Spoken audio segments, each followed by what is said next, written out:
वज़ीर-ए-आज़म की ज़ेर सदारत कौमी इक़्तिसादी कौंसिल के इजलास में आइंदा साल के माली मंसूबे की मंजूरी दे दी गई। बलोचिस्तान हुकूमत ने इजलास का बायकॉट किया।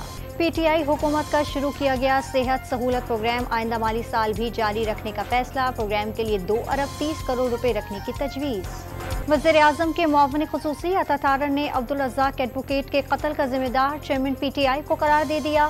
मुकदमा PTI चेयरमैन के खिलाफ दर्ज कराने का ऐलान। सुप्रीम कोर्ट ने ऑडियो लीक्स कमीशन के खिलाफ समाअत करने वाले बेंच से मुतालिक हुकूमती दरखास्त पर फैसला महफूज कर लिया।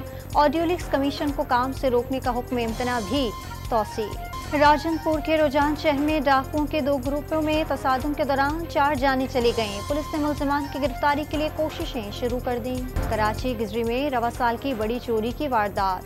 चोर मेडिकल लेबॉर्ट्री का 2 करोड़ 90 लाख रुपयों से भरा बैग लेकर फरार हो गया। और साफ कप में शिरकत के लिए वज़ारत ख़ारजा ने पाकिस्तान फुटबॉल टीम को भारत जाने की इजाज़त दे दी।